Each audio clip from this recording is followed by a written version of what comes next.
Well, I'm really happy to be here. Now that I'm actually facing that way, I'm going to stand back here. I'm visiting from Illinois in the United States. I love Belize, so I came back here to help the eyes a little bit.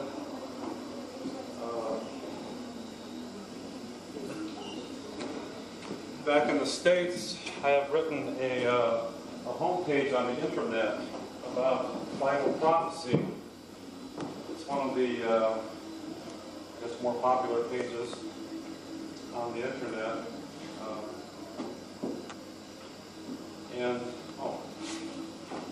poster that was put out has little excerpts from the title page of the homepage on the internet. And basically what it says is that many people are surprised to learn that each of the world's great religions has messianic prophecies.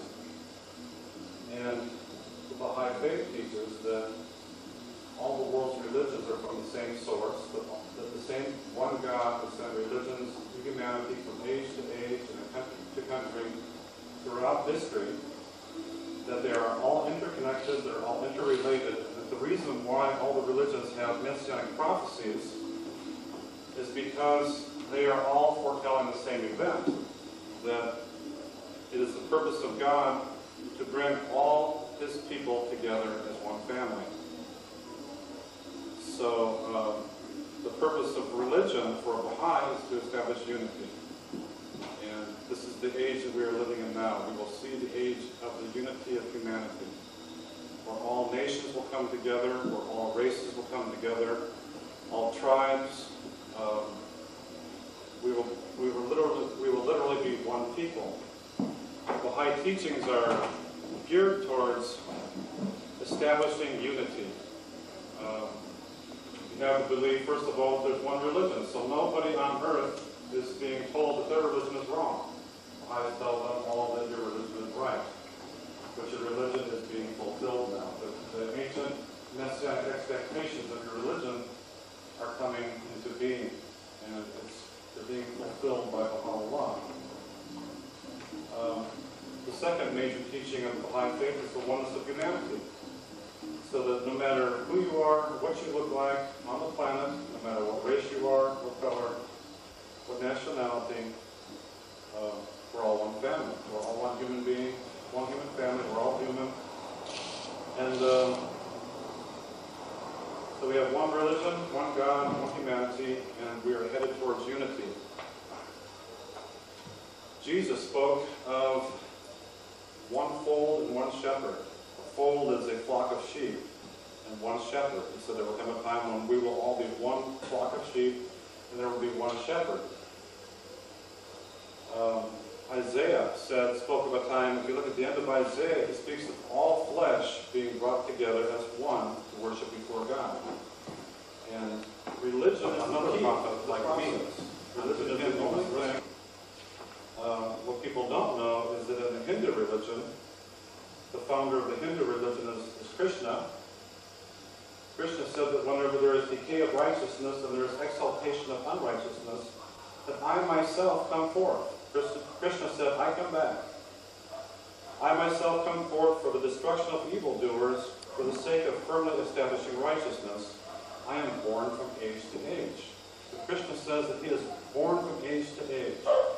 Jesus said he's going to come back. Moses said he's going to send another one like me.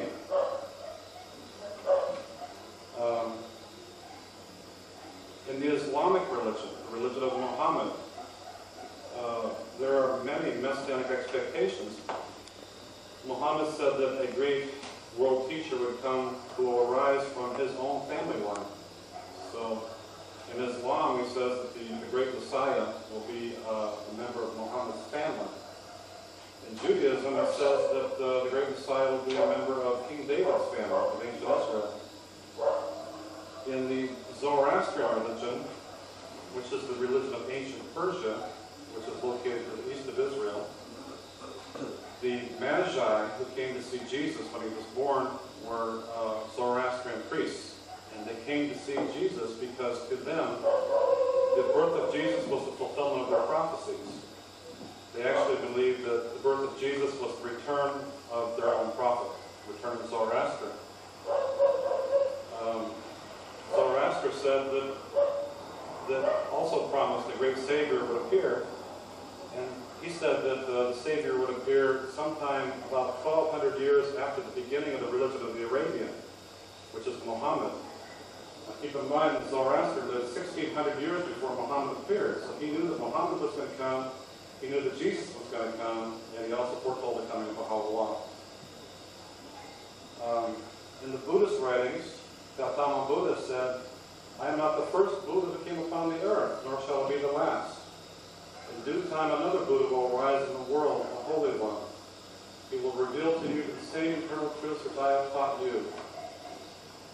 He will proclaim a religious life wholly perfect and pure, such as I now proclaim." And there are many prophecies about the coming of the Buddha, the return of Buddha. What Baha'is teach is that the prophecies of all the world's religions, when you compare them side by side, they're like pictures of pieces of a puzzle. That if you have only a small piece of the puzzle, it's hard to understand it. But so if you only have the Christian part of the puzzle, it's hard to understand. Or if you only have the Jewish part of the puzzle, it's hard to understand. But if you put the Christian part and the Jewish part of the puzzle together, it's easier to understand. Then, if you add the Islamic part of the puzzle to the picture, it makes it better to understand. Buddhism, Hinduism, if you take them all together and compare what they're all saying, you can tell exactly when this messianic figure is supposed to appear, how to recognize him, and what he will do.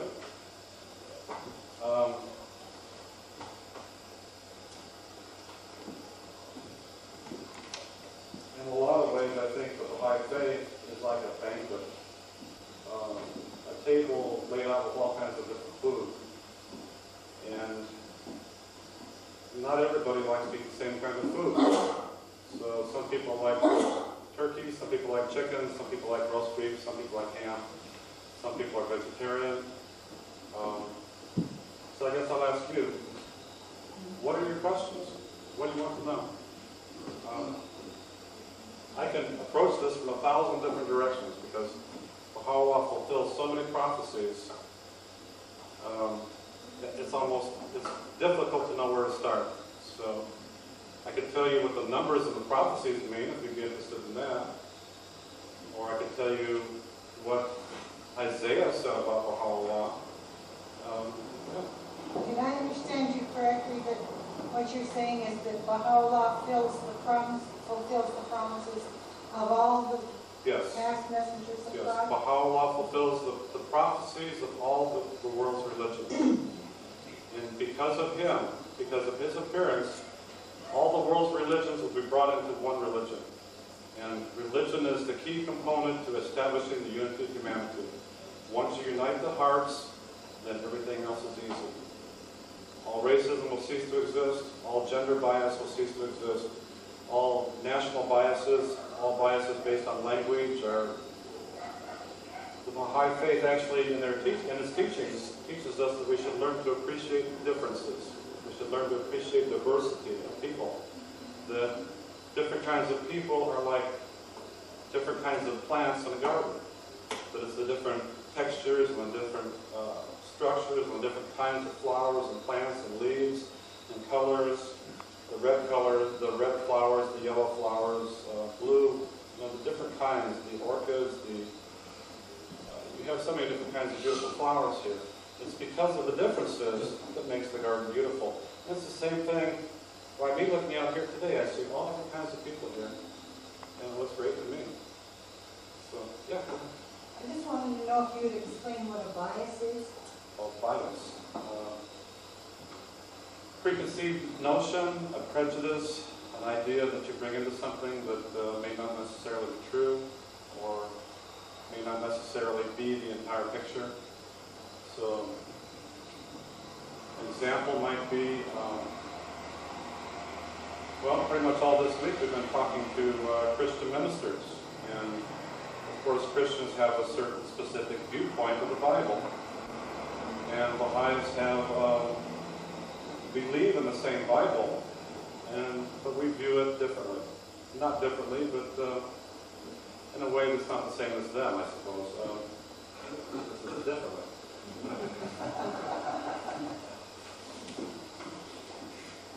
But Baha'is are encouraged to investigate truth for themselves, to seek truth no matter where it will be found, to study the other religions, to go into other churches. I went to church last Saturday. I was on Hamburger Ski. I went to Seventh-day Adventist Church. And I met with the elders afterwards, and I told them that the Seventh-day Adventist calculations of the prophecies were accurate. That the Bible prophecies do point to the year 1844. And of course, the Seventh-day Adventists believed that nothing happened, that there was a great disappointment. And I told them there was no great disappointment. The prophecies were accurate. God does not make mistakes. And their eyes got about this big. And said the only problem is you were looking here, or you were looking in North America, or you were looking somewhere else for Christ to come sailing down out of the clouds. You should have looked in Israel. That's where you were told to look.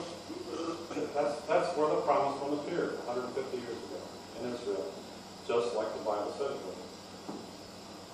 Of course, one question that we got repeatedly this week was, well, we expect that Jesus himself is going to come sailing down out of the clouds. What do you Baha'is think of that? And we told them that we do believe that Christ is going to return from heaven, but not in the way that you think. That before you can understand such things as coming down from heaven or being caught up into heaven or being blind, asleep, or dead, or any of these things, you must understand how these things were used in the past. And you must understand how these ideas and these terms and these topics were used by the authors of the Bible themselves. For example, 2,000 years ago, the Jewish religious experts were waiting for a prophet of God to descend from heaven. Along comes Jesus and says, I'm the Messiah. And they said, that's not possible. Because according to the text of the Old Testament prophet Malachi, the book of Malachi is the last book of the Old Testament. Malachi says that Elijah the prophet has to come down from heaven first before the Christ can appear. And if you look in the book of 2 Kings, it says that Elijah the prophet ascended into heaven in a chariot of fire. And in Malachi it says Elijah has to return before the Christ can come. And the rabbis said to Jesus, no one's seen Elijah return from heaven. No one's seen a chariot of fire. How can we possibly miss such a thing? So they said anyone who claimed to be the Christ before they physically saw Elijah descend from heaven had to be a lying impostor. That's why they crucified Jesus. Because of that. That one prophecy. The Jewish people expected the literal physical return of Elijah from heaven, and that's why they missed him.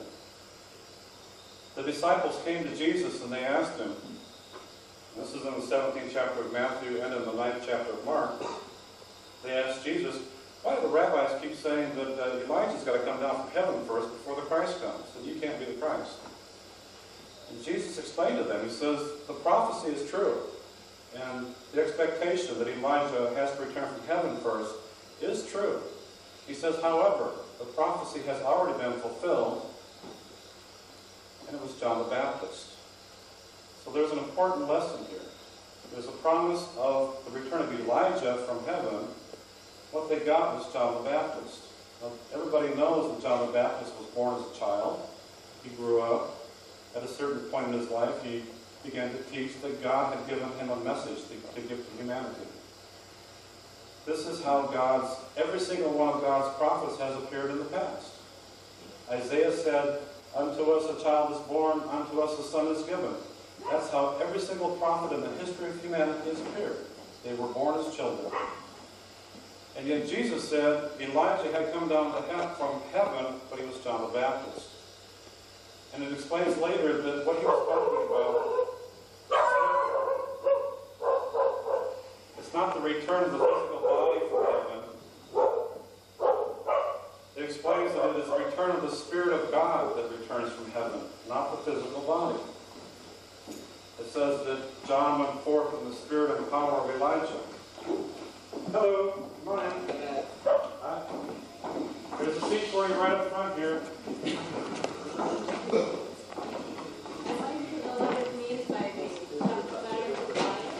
Okay, chariot of fire. Okay.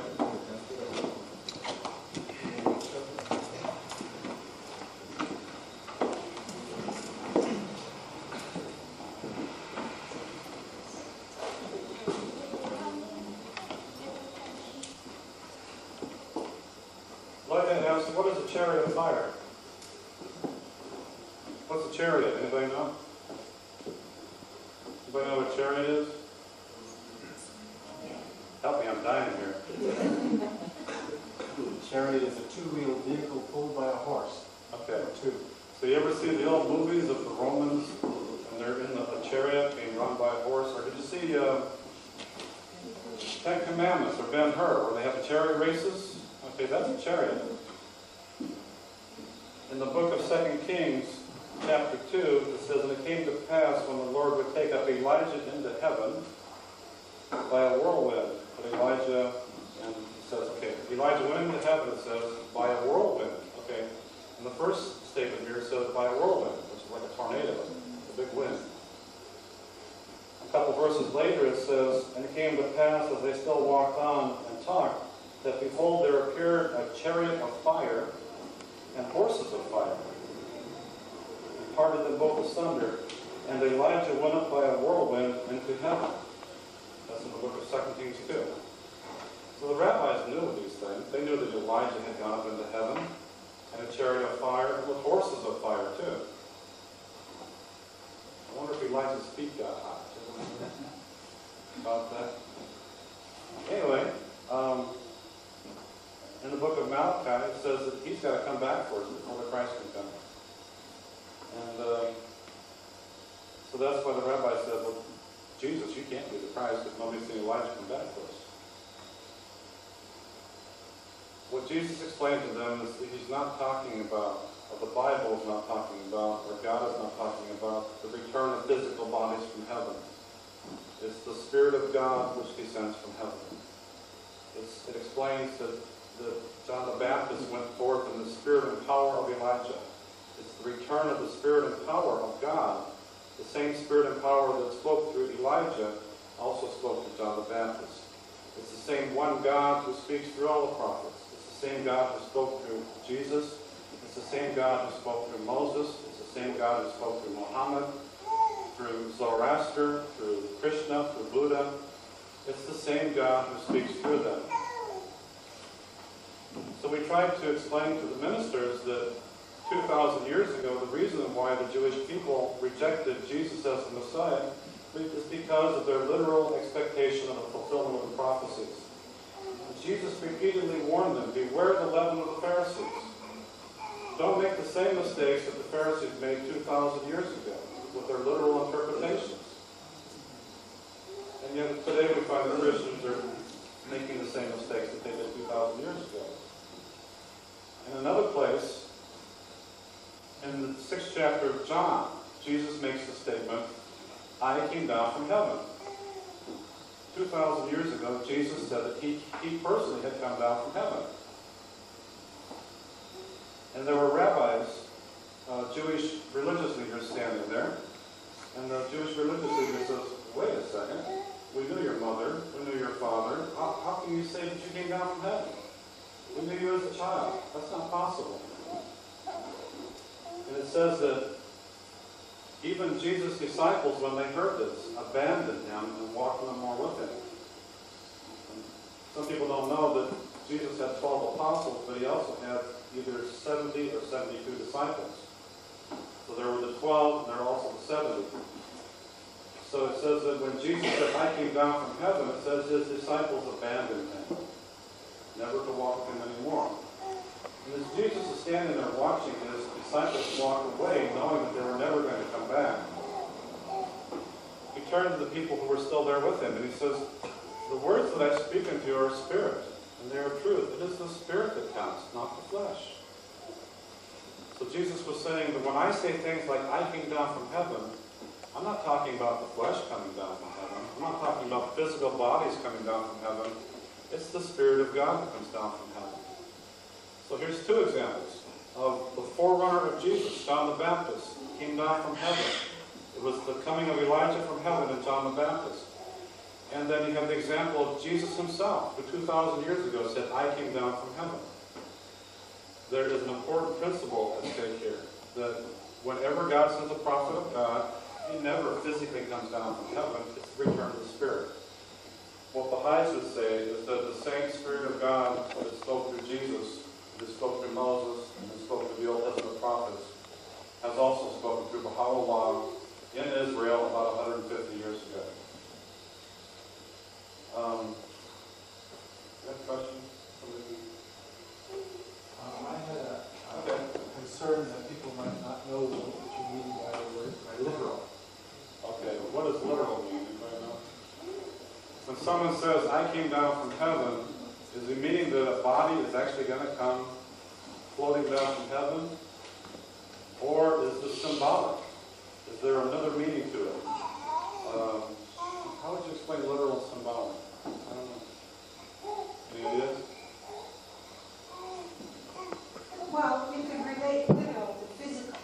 Okay. Actual. Physical bodies coming from heaven as opposed to the invisible Spirit of God coming down from heaven and speaking through another man.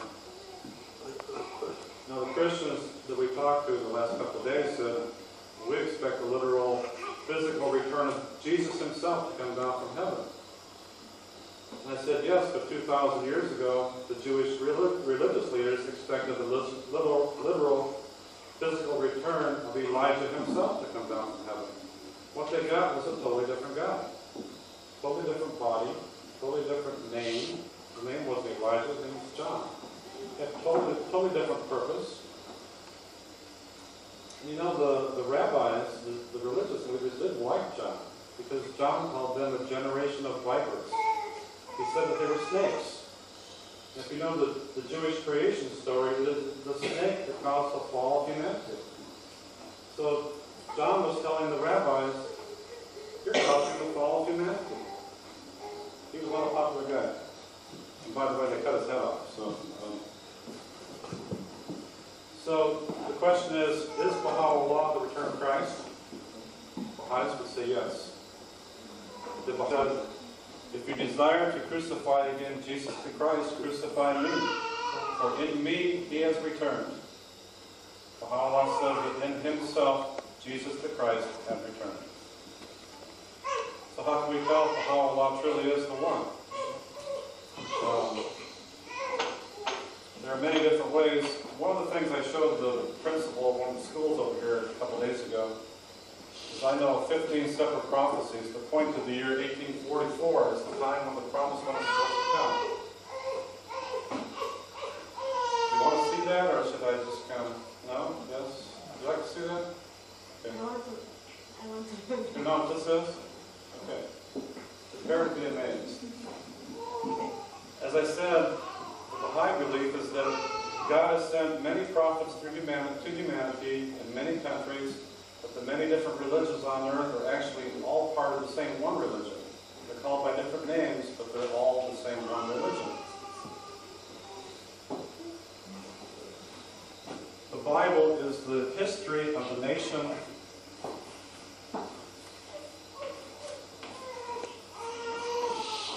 The Bible is the history of the nation of Israel. At the beginning of the Bible says that Abraham was called to come to Israel from what is now the country of Iraq. And through Abraham's family line, it says that we will be blessed. The prophets of God from Israel have appeared. They are all descendants of Abraham. Abraham is all their grandfather. By the way, Baha'u'llah is also descended from Abraham. And because Baha'u'llah was royalty, he family can be traced all the way back to the ancient kings of Israel. How Moses had just given the people the law of God. And then he said to them, if you turn away from this law, I will punish you. Speaking through Moses. There was one that challenged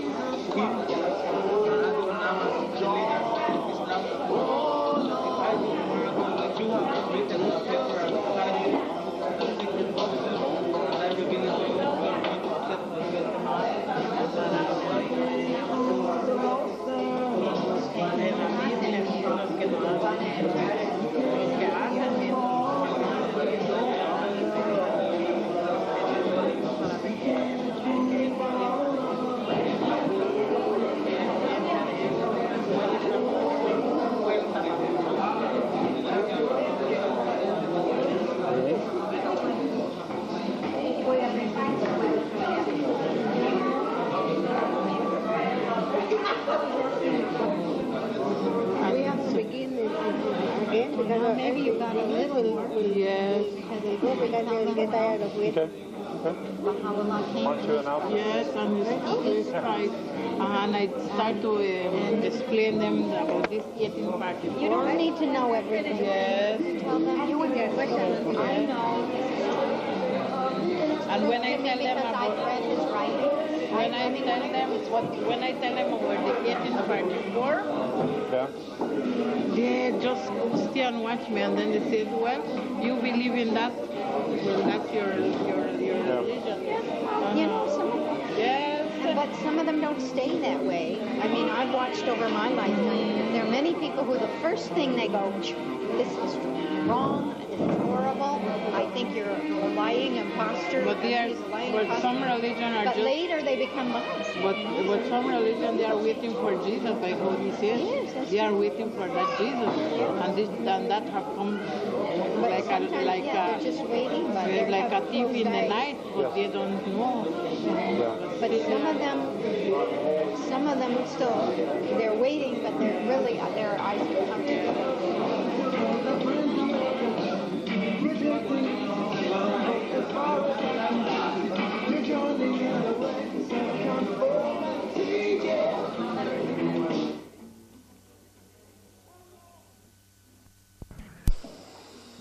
Just trust me for a second. So this is actually 7 years, okay? And in the Bible, years have 360 days. And if you know that a circle has 360 degrees in a circle. And we can tell this from the time of the story of Noah and the flood. It said he floated in the ark 5 months, and it also said 150 days, which is 30 days to a month, which is 360 days to a year. So,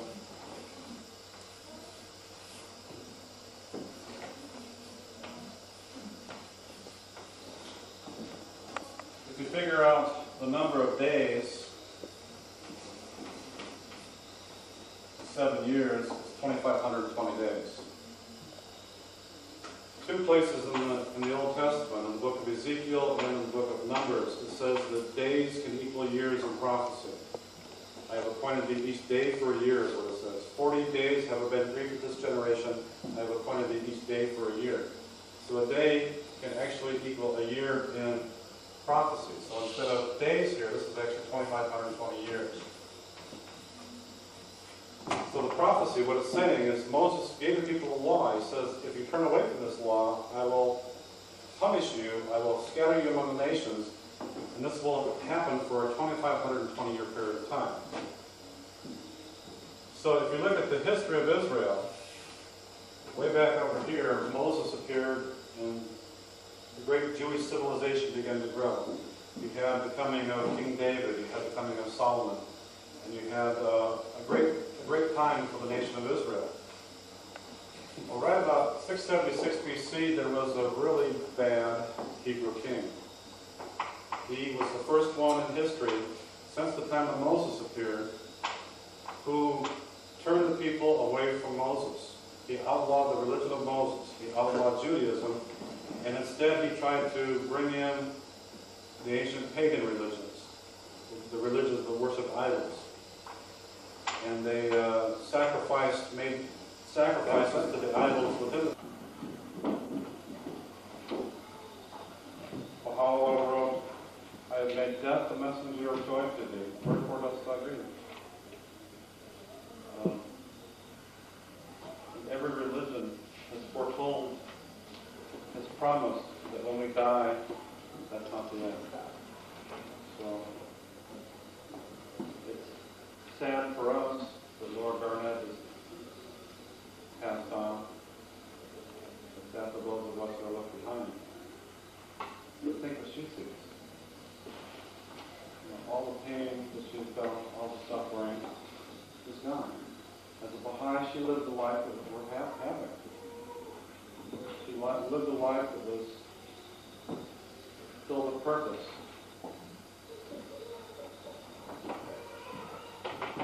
And that's why we're here. To have lives that have purpose, to make our lives worthwhile.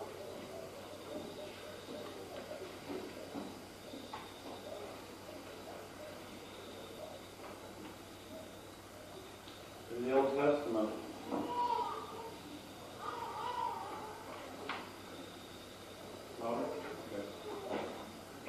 in the Old Testament, in the book of Ecclesiastes,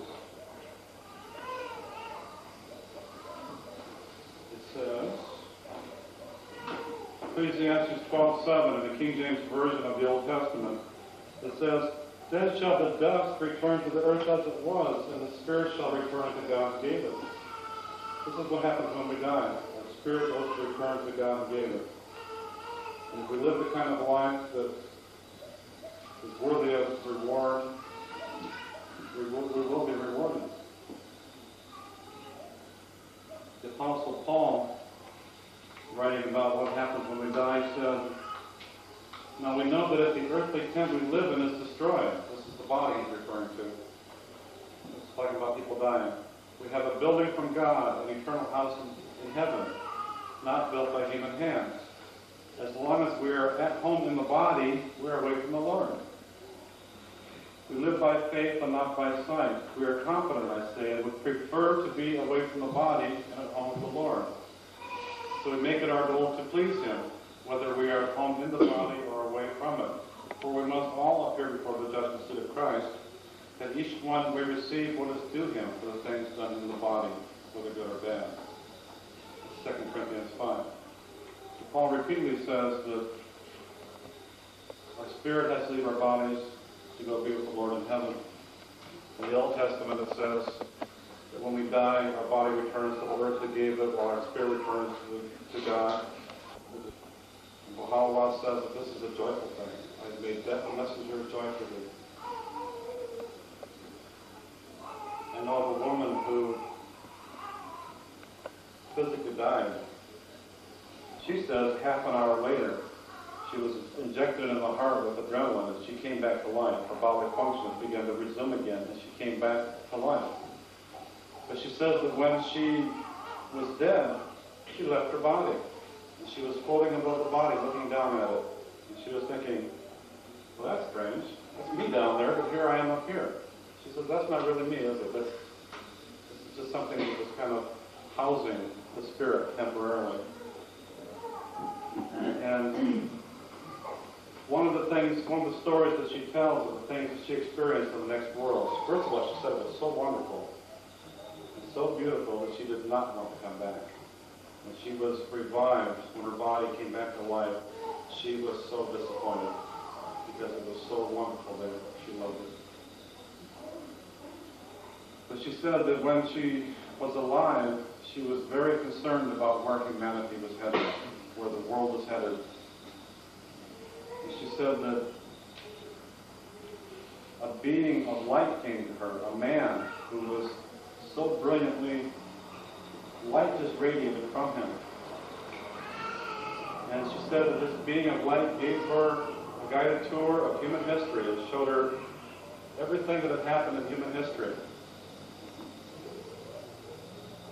And then he showed her where we are going. He showed her where we are heading very soon. she was taken to the Mediterranean Sea on the side of the hillside, with the green hillside, and up on top of the hill was a white building with columns. And she was told, inside that building are the people who were called the just. The people of justice are in the building. When the woman died, she was not Baha'i, by the way. She was not Baha'i. She was shown the mountain and the house that housed the people of the just. 20 years later, she went to Israel.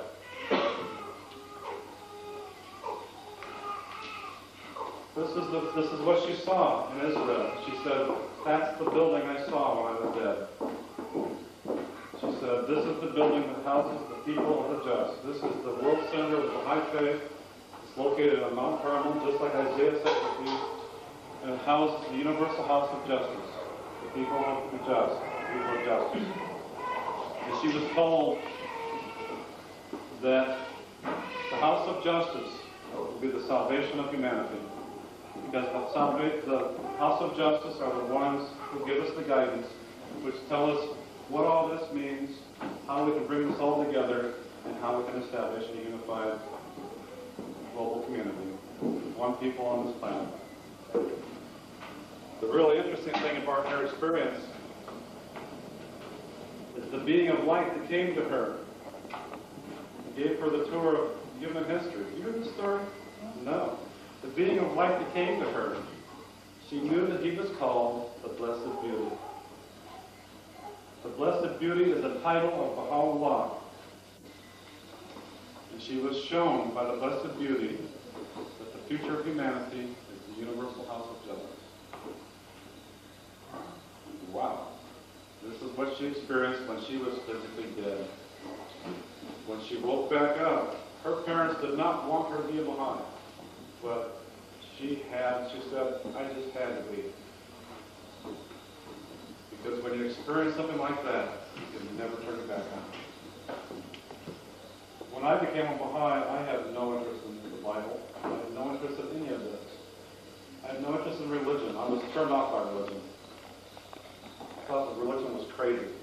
Anybody that teaches that people fly away into the sky, I thought were nuts.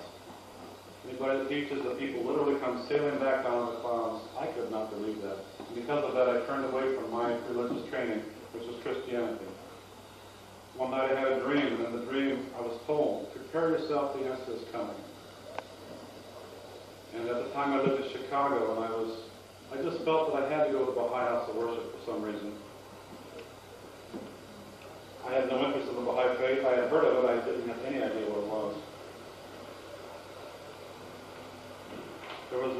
And I thought the teachings were wonderful. The oneness of humanity, the oneness of God, the oneness of religion. And I saw there was a chart downstairs in the basement. Abraham, Krishna, Moses, Zoroaster, Buddha, Christ, Muhammad. And then I saw the name Baha'u'llah. And that hit me like lightning. I said, that's it. That's the key to my search. And I recognized him instantly. And I didn't need any proofs. I didn't need any of this. He's for real. Believe me.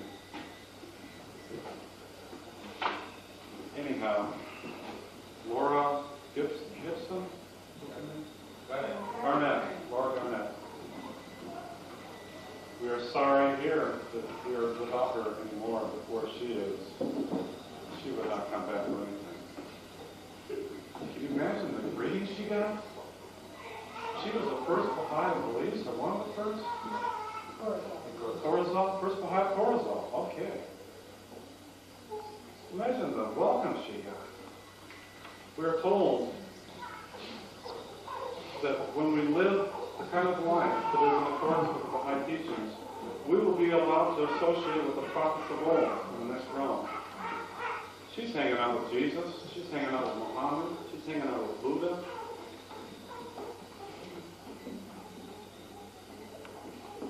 The Apostle Paul said we should prefer that. We should prefer to be away from the body and the Lord. Wow.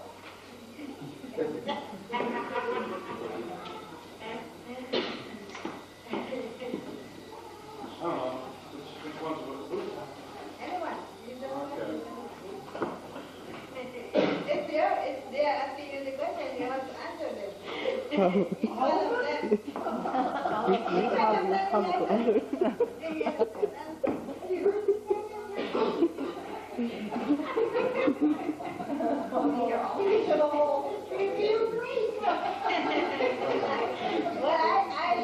suggested that I'm long-winded.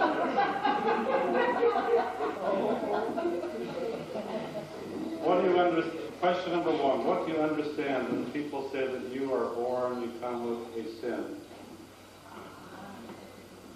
Good question. You're born in sin. What is sin? The Bible tells us sin is imperfection. We are not perfect. The Bible says sin is falling short of the mark. Not quite making it. Of course, nobody's perfect. So in that sense, this is what sin is. Nobody's perfect. It is our responsibility as beloved children of God, and every single one of you, beloved children, child of God, every single one of you has a divine spark within you. Every single one of you has a soul within you. Every single one of you has been born with talents and capacities that are unlimited.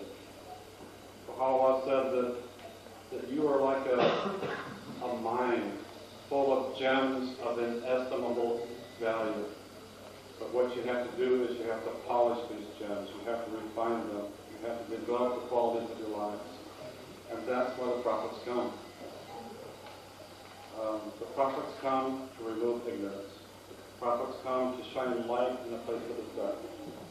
And that's why we live. And that's what sin is. Sin is not being perfect. From a Baha'i perspective, we're not expected to be perfect. We're expected to keep trying, try to improve a little bit more each day. Little by little, step by step. And what more can God ask of us? To try to just live our lives. I think the intent of this question is directed to the doctrine of original sin. When we do not believe that babies have sinned, but they are born into this natural world which is imperfect, and so they take on all that. That it is the purpose why we are here living on earth to acquire virtues.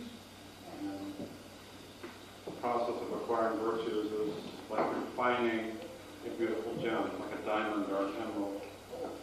You find the diamond in the rock, it's just a rock. But if you polish it and you cut it and it's sparkling, it's beautiful. That's the kind of life we can have if we choose to, and we have to choose. The babies are pure when they are born. What religion do you think is going to come after Baha'u'llah? Good question. There's been a long line of prophets. The promised one has just come almost within our lifetimes.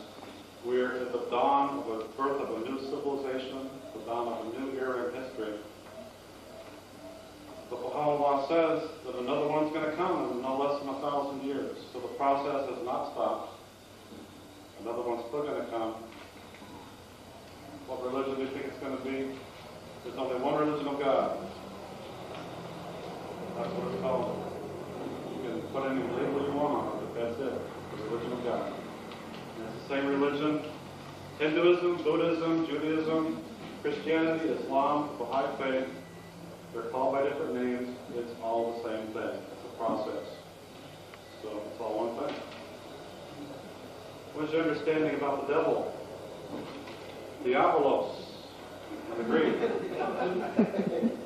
that Spanish? Okay. It's also Greek. It's an untranslated word. It means the opponent, one who opposes. Anything that opposes the prophets of God is the devil, the opponent.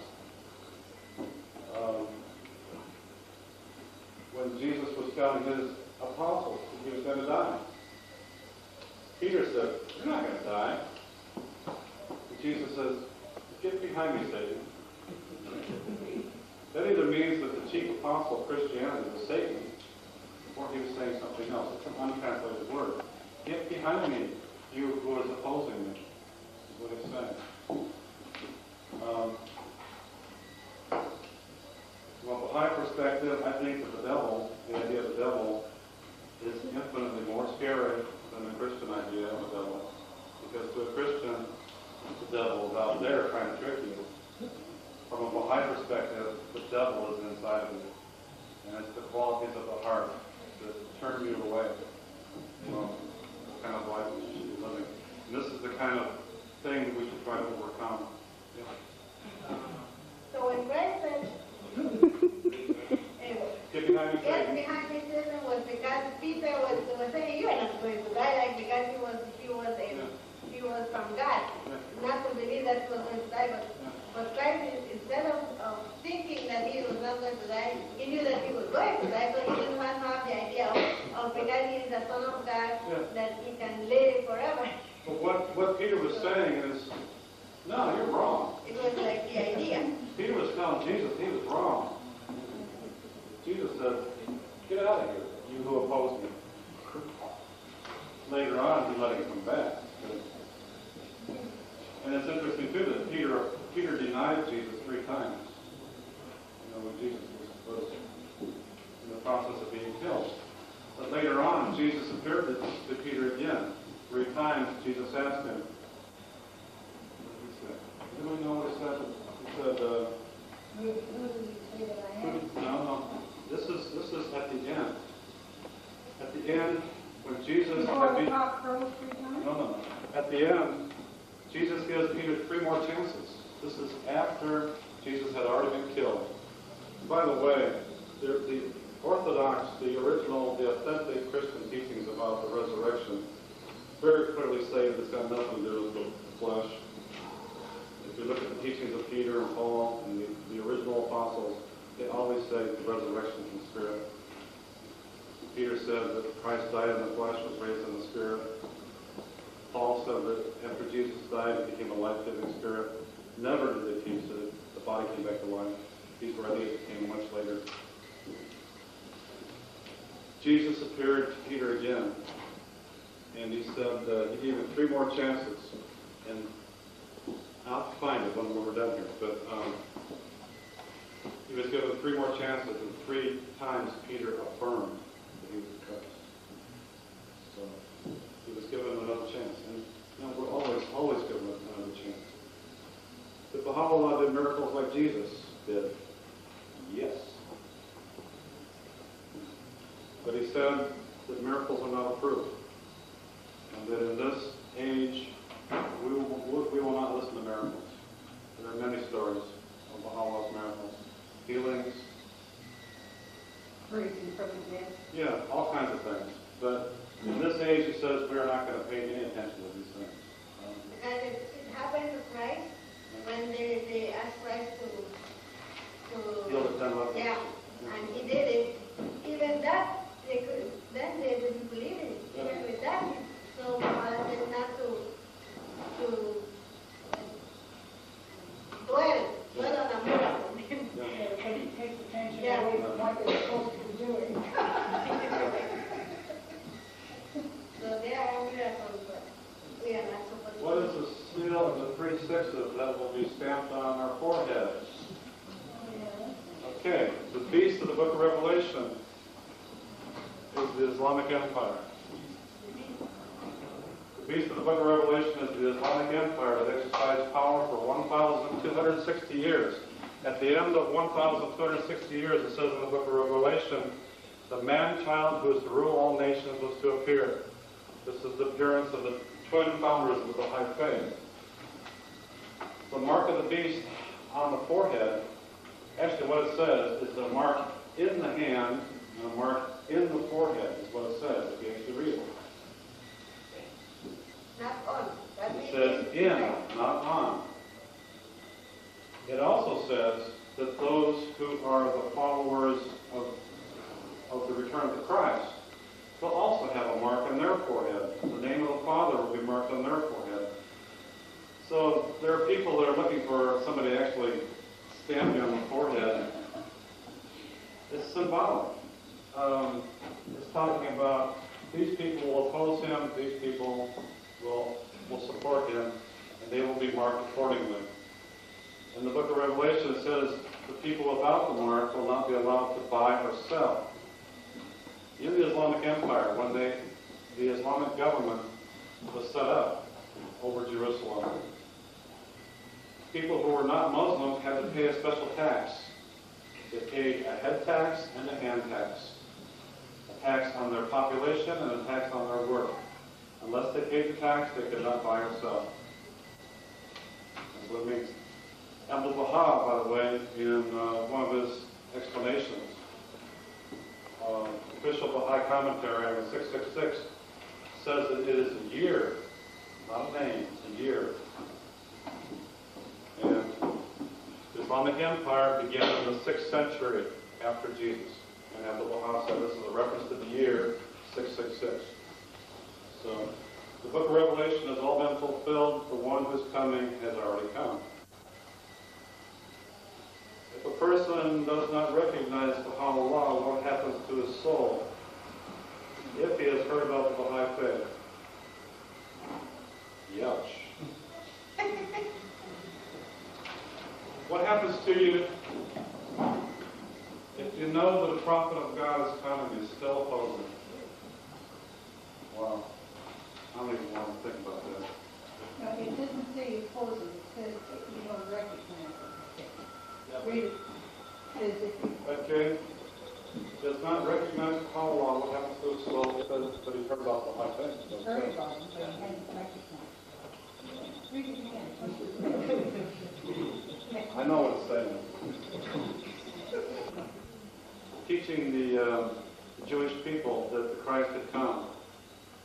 He describes this as lifting people out of the fire. We are told, and Baha'u'llah said, I have made death a messenger of joy to thee. This is for everybody. But we are also told that there are different levels.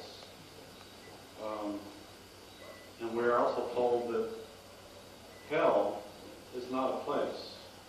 Hell is the realization that you could have done something while you were alive to help us, and you didn't. You chose not to. Or you were just so ignorant that you just... That's why, for the Baha'is in this room, it is especially important that you do not hold back from telling people who this is. If Baha'u'llah is the promised one, this is the most important thing in the history of the human race. Do you believe that? And to not tell somebody about this is to really put them in jeopardy. It's scary to me, but go ahead. You remember Jesus said, you already referred to it, let the dead bury the dead, and who believes in me will never die, who doesn't believe in me will never live. And Baha'u'llah says the same thing. And also Jesus said, I come that you may have life and that you may have it more abundantly. And I think that's the kind of difference. It's the abundance of the spiritual life. You forego that if you don't recognize Baha'u'llah. You forego all the excitement and life that is possible for you. One thing that I was looking for before I became Baha'i was a sense of purpose. Why am I here? What am I doing here? Does any of this make any sense? It makes all kinds of sense to me now. You know, why on earth would I jump on a plane and come halfway across the world and come San Ignacio, Belize, tell you people about this? If I didn't believe in it, you know, this is important stuff. You know, I wouldn't do it if I think it wasn't important. Does that mean that when you and the family guys, myself and my wife, there's not been levels, you're not going to be together over and, you know? I would think that you probably would be. I think God is infinitely merciful. But I don't know. How can you know? If the union is spiritual, then there's no reason for it to come to an end. I think, if I recall, there's something in the Baha'i writings about 5 generations of family members of people who become Baha'is and give them special measure of grace. I don't know. What I could recommend is that don't take any chances. Yeah. Why did Baha'u'llah never expose his unlimited power to the people? He didn't have to. You know, God never forces people to believe. Why didn't Jesus come down the cross? He could have. Test for the people also. If he had shown his full power, nobody would have dared to deny it. Nobody. But all the manifestations come with veils, so that those whose spiritual eyes are keen can penetrate the veils and recognize the manifestation of God. It's a sign of testing, and it's the separation of the sheep from the goats. Why is it that every prophet of God who ever appeared in history has come close? It goes back to the question, you know, what happens if you recognize who he is and don't do anything? I don't know. I did recognize it, and I'm still concerned about what happened to me, so. Yeah.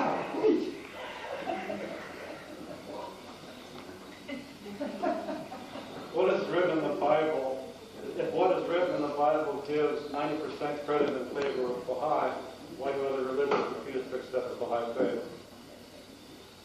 I wouldn't say that other religions do. The Baha'i faith is totally global. We exist in every country of the planet. We have members from every religious background. And we're beginning to see what is called mass enrollment, people coming into the Baha'i faith in large numbers. So, South Carolina, a few years back, they had 17,000 new believers in 2 months. India, a year or two ago, they had 2 separate months, they had 100,000 enrollments. It's going to happen. It's going to happen very quickly. And as someone said earlier, you know, one of the prophecies is that every eye will see. All flesh will be brought together. The reason why he fulfills all the prophecies of all the religions is so they can come together. They wouldn't do it otherwise. What is written in the Bible? Why do other religions refuse to accept the Baha'i faith? Yes, why? The leaders of the religion. The leaders, people don't understand.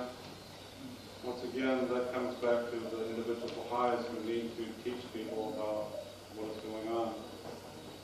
That is why. But sometimes because they have this veil, that's why they can't and that is their work. So they don't want to lose their work.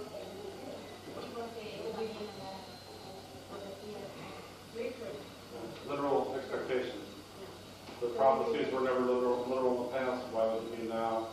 People don't learn the lessons of history, and they repeat the same mistakes over and over again. What is the end meaning of Antichrist? Christ. Well, Antichrist.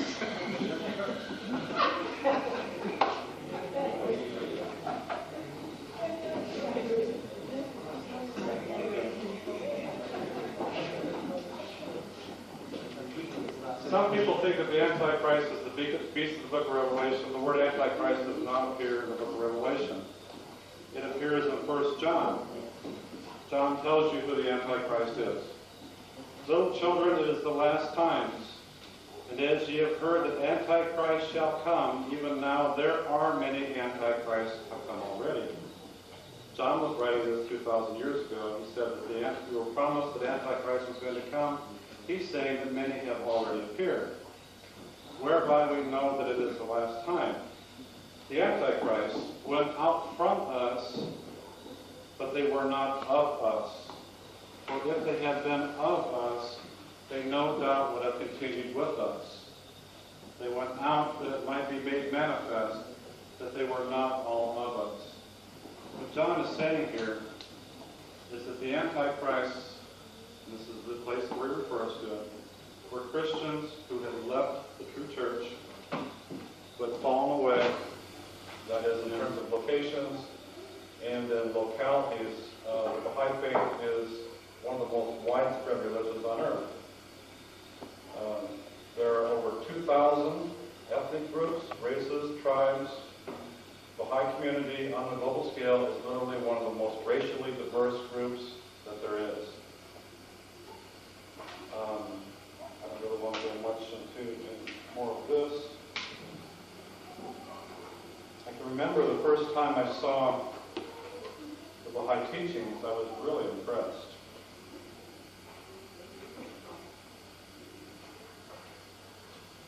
The basic Baha'i principles include the belief of the oneness of the world of humanity. This means all people on the planet are one family. And this is what the objective of the Baha'i faith is trying to accomplish. The belief that all religion is one, but all the different religions on earth, Hinduism, Buddhism, so laws will flow down to humanity. This is the house. It's on the side of Mount Carmel. It's a building. It's called the Universal House of Justice. There is the elected governing body who meets in here. They are the first elected world governing body in the history of humanity. And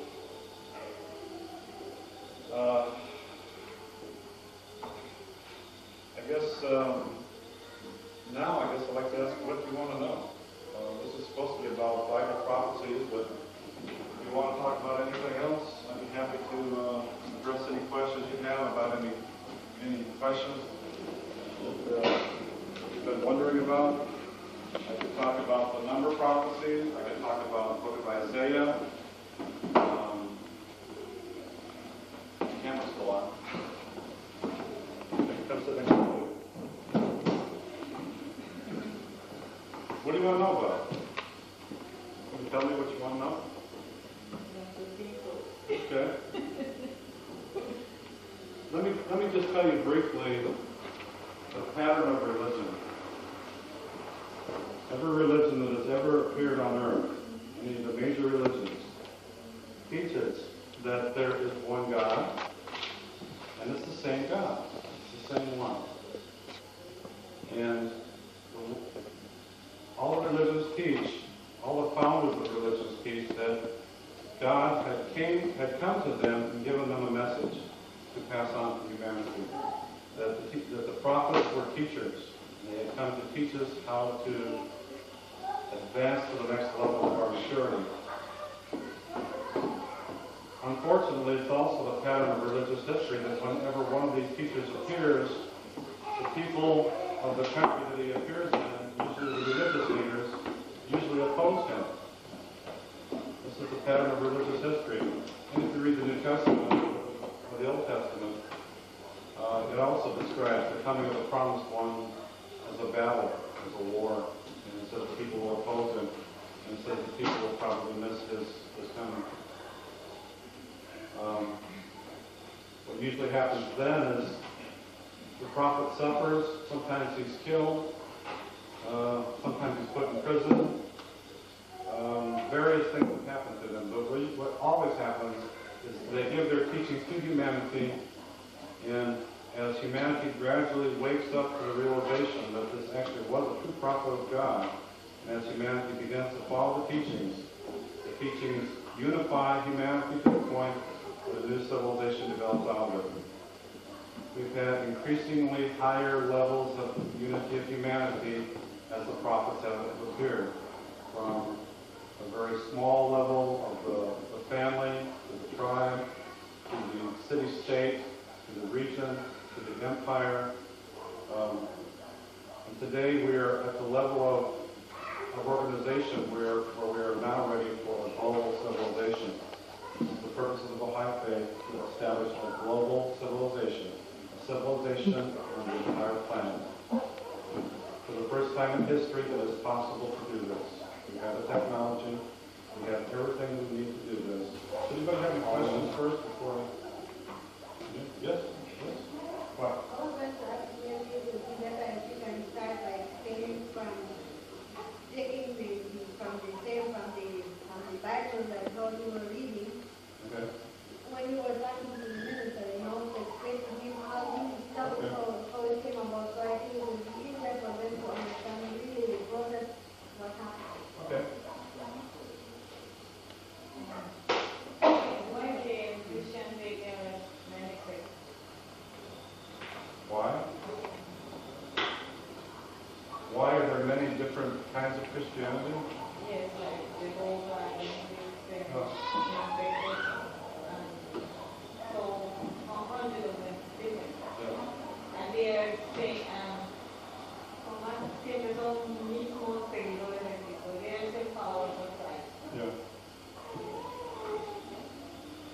Apostle Paul said he wanted the Christians to be united.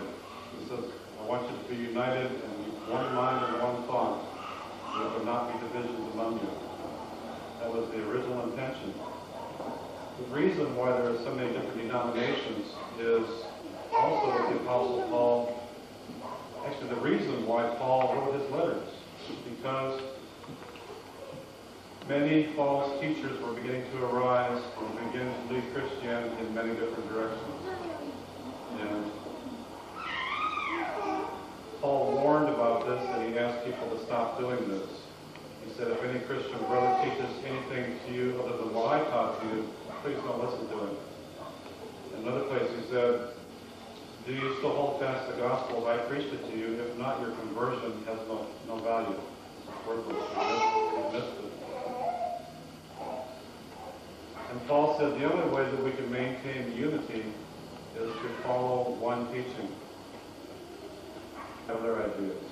We have many different ideas that developed out of this. So eventually what happened is the teachings of Paul were abandoned. In one of the last letters that Paul wrote in 2 Timothy, he makes a statement, all the Christians of Asia have abandoned me. So Paul is saying, I am the standard of Christianity. And Paul's writings were endorsed by Peter himself. And yet Paul at the end says, all the Christians of Asia have abandoned me. And this has been also foretold in the New Testament that false teachers will arise who will introduce heresies into Christianity, through which the true way will be abandoned, and speaks of the great apostasy, the great falling away from the truth. And he says that even the very elect of Christianity will be deceived by this time. And that's why it's necessary for a new prophet of God to come down here, straighten things out, reorganize things, once again, bring unity to humanity, take us to the next level. That's why Baha'u'llah's come. He says, no misunderstanding. If you're wondering if Baha'u'llah claims to be the return of Christ, yes, he does. Baha'u'llah said, should you desire again to crucify Jesus the Christ, crucify me, for in me he has returned.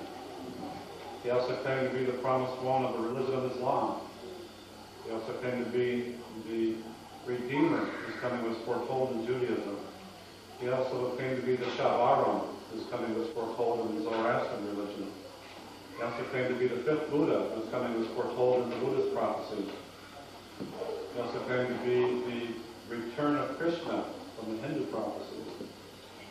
Taken together, when we view them all together, we can find that our religions are all saying the same thing about the coming of Baha'u'llah.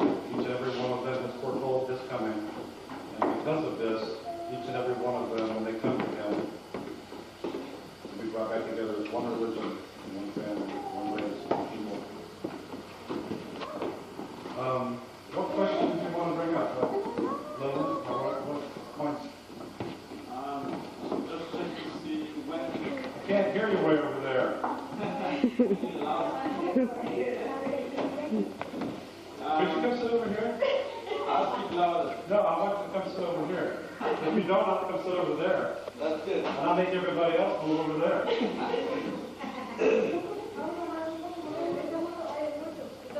Why don't you make the first move, Lily?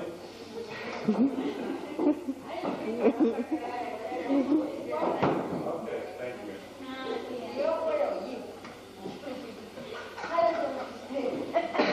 All right.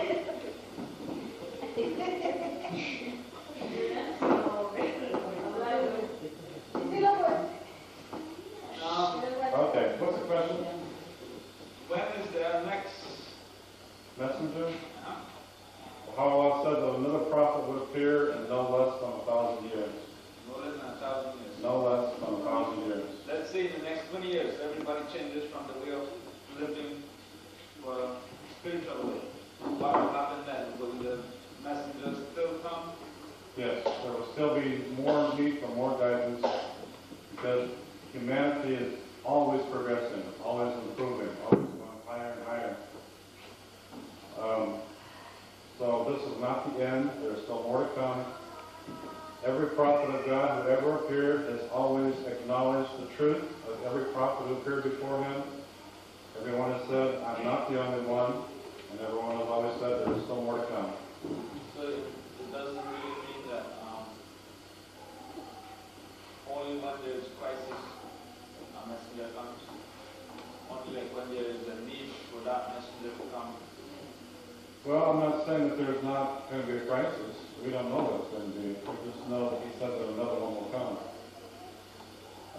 Prophets of God have been coming to humanity as far back as human history records, and they will keep coming for longer.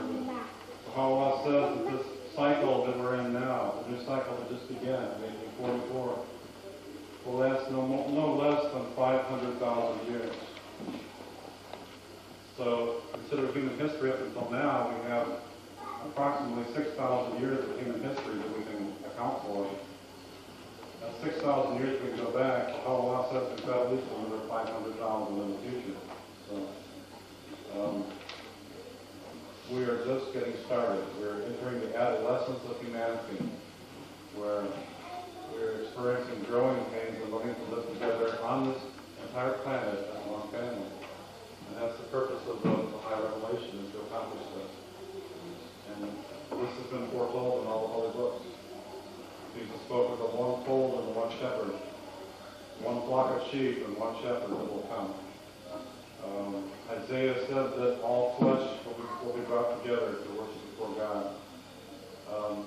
It's going to be the same religion. And Allah foretold this would happen. Do you think that in Baha'i, that knows that in another over here there's going to be another message. Do you think they will receive the same way as our I think we're told that there would be a period of confusion, a period of testing and challenging, and then when he appears, that he will be recognized this time. But that's not going to happen for 1,000 years. So right now we need to talk about Baha'u'llah and try to demonstrate that Baha'u'llah is the one to come this foretold. That's what I was going to ask you to show them the truth of Baha'u'llah. Just a point of clarification. Okay, go ahead. Yeah, study asked you about the Jehovah's Witnesses and Christians. I don't know that the witnesses are recognized as Christians, because I think He grew up from the east. He sent to the prison city of Akka, where he sent to tell Micah. But Micah gave us one of the most explicit comings of the prophecies of the coming of Baha'u'llah that has ever been given to us. He said that he will come into thee from Assyria. Assyria was the country just to the east of Israel. And Baha'u'llah came to Israel from Assyria. It describes his exiles. It says he will come from the fortified cities, from the fortress to the river, from sea to sea, from mountain to mountain. Without going into great detail, Baha'u'llah did all this. He was exiled. He traveled from place to place, from mountain to mountain, from sea to sea. And then it says, feed thy people with thy rod, with the teachings, the flock of thine heritage. Baha'u'llah's heritage is the prophets of old. He's descended from Abraham. He's descended from David.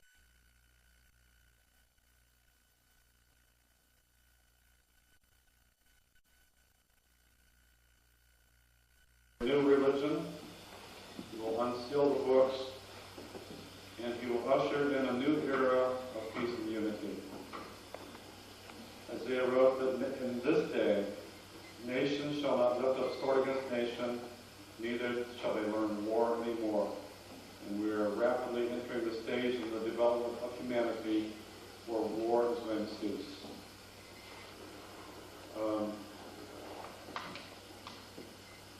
Isaiah speaks of the coming, the Redeemer who will bring the government. And he says, of the increase of his government and peace, there shall be no end. So what Isaiah is saying is that the government will come, and then it will start small and it will increase until it shall see no end. It will encompass the entire earth. This is what Baha'u'llah has come to do.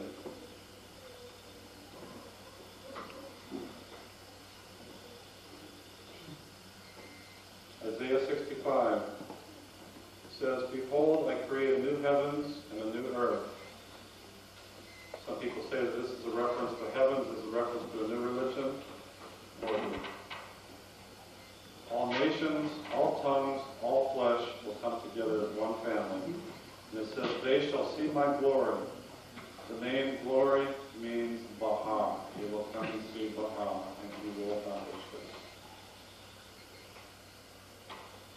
Baha'u'llah explicitly claimed to be the one whose coming was foretold by Isaiah.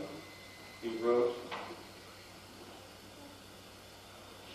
"Did the Old Testament and the Evangel, the New Testament, were adorned with his name?"